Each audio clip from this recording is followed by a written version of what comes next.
படம் பார்த்துட்டு ரிவ்யூ கொடுக்குற நம்ம மே 1ஆம் தேதி வெளியாகி ட்ரெண்டிங்கில் இருக்கக்கூடிய டூரிஸ்ட் ஃபேமிலி பற்றி பார்க்க போகிறோம். இந்த படத்தை பொறுத்த வரைக்கும் அபினேஷ் ஜீவிதன் அவர் டைரக்ட் பண்ணியிருக்காரு. சசிகுமார் அண்ட் சிம்ரன் லீடில் நடித்திருக்காங்க. வாங்க இப்போ இந்த படத்துடைய என்னுடைய ஒப்பீனியன் எப்படி இருக்குன்றத பார்க்கலாம் வாங்க. ஸ்ரீலங்காவில் இருக்கக்கூடிய சசிகுமார் குடும்பம் ஓடிட்டு அவங்க ராமேஸ்வரத்துக்கு வந்துட்டாங்க. இவங்க போலீஸ்கிட்ட அங்கே மாட்டிக்கிட்டாங்க. ஏதாவது ஒரு ரீசனை சொல்லி அங்கேருந்து தப்பிச்சு சென்னைக்கு வந்த பிறகு சசிகுமார் வேலையை தேடிட்டு இருக்காரு. அவருக்கு வேலை கிடச்சிதா? ஸ்ரீலங்கா அப்படின்றதுனால இவங்களுக்கு சென்னையில் ஏதாவது பிரச்சனையை சந்திக்கிறாங்களா அப்படின்றதான் இந்த படத்துடைய என்டையர் ஸ்டோரி. என்ன பெரிய குணம், இந்த குணத்தால் தான் இன்றைக்கு எல்லாத்தையும் எழுந்து இங்கே வந்து நிற்க. பொதுவாகவே நம்ம வெளிநாட்டிலையோ இல்லை வெளி மாநிலத்திலையோ இருக்கிற மாதிரியான ஒரு பிரச்சனை இருக்குது அப்படின்னு சொல்லி நல்லா எடுத்து சொல்கிற படமாக நம்ம வந்து பார்த்துருப்போம். ஒரு த்ரில்லர் ஜானரெல்லாம் கொடுத்துருப்பாங்க. ஆனால் இந்த படத்தோட டைரக்டர் ஃபேமிலி ஆடியன்ஸை டார்கெட் பண்ணி எடுத்திருக்காரு. அதனாலேயே இலங்கையில் இருக்கக்கூடிய அந்த ஒரு பிரச்சனையை மேலோட்டமாக கொடுத்து ஒரு ஃபன்ஃபில்டான ஒரு மூவியாக வந்து ப்ரெசென்ட் பண்ணியிருக்காரு. எப்படி பிரதீப் ரங்கநாதன் 23 வயசில் கோமாளின்ற படத்தை ப்ரெசென்ட் பண்ணாரோ அதே மாதிரியே இவர் 24 டூரிஸ்ட் ஃபேமிலி அப்படின்ற படத்தை ரொம்பவே அழகாக ப்ரெசென்ட் பண்ணியிருக்காரு.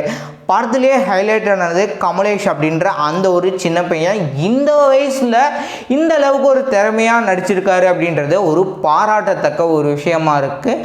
அந்த அளவுக்கு வயிறு குறுங்குற அளவுக்கு நல்லாவே வந்து காமெடி பண்ணியிருக்காரு. அவர் டான்ஸ் ஆடுறதாகட்டும், இல்லை சசிகுமார் அவருடைய அப்பா சேர்ந்து ஆடுறது, இல்லை வந்துட்டு இன்னொரு பக்கம் அவரோட அண்ணன் அப்படின்னு சொல்லி 3 பேர் டான்ஸ் ஆடுறது, அண்ணனுக்கும் தம்பிக்கும் இருக்கக்கூடிய அந்த ஒரு கான்வர்சேஷன், நாய்க்குட்டி வச்சு வர்றது, அதுக்கப்புறம் பெருமாள் கிட்ட வந்து தெரிய டைலாக் சொல்கிறது அப்படின்னு சொல்லிட்டு ரொம்பவே ஃபன்ஃபுல்டாக அந்த படத்தை வந்து ப்ரெசென்ட் பண்ணியிருந்தாங்க. ஐயோ சரி, எந்த பேரு ஜோசப் குருவில்லா, இதான நாடு. சிம்ரனுக்கும் சசிகுமாருக்கும் கூடிய அந்த ஒரு கெமிஸ்ட்ரி நல்லாவே ஒர்க் ஆயிருந்தது. படத்தில் காமெடி போக எடுத்துட்டிங்கன்னா எமோஷ்னல் சீன் ரொம்பவே நம்மளுக்கு கனெக்ட் பண்ணுற மாதிரி இருக்கும்.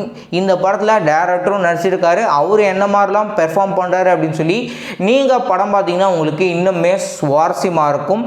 படத்துடைய மியூசிக் டைரக்டர் ரோல்டன் அப்படின்றவர் வந்து முதல்ல இந்த படத்துடைய டைட்டில் கார்டில் அவர் கம்போஸ் பண்ண அந்த ஒரு மியூசிக் அப்படின்னு சொல்லிட்டு ஒரு மியூசிக் வந்து வரும். ஸோ அது வந்து ரொம்பவே சூப்பராக இருந்ததுங்க. அது போக டீசெண்டாக கேட்குற அளவுக்கு பாடலை வந்து ப்ரெசென்ட் பண்ணியிருக்காரு.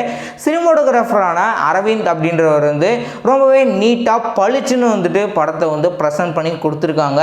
இந்த படத்தில் காமெடி அப்படின்னு வரும்போது அந்த கமலேஷ் அப்படின்றவர் பண்ணுறது மட்டும் இல்லாமல் சசிகுமாரும் பண்ணுறாரு.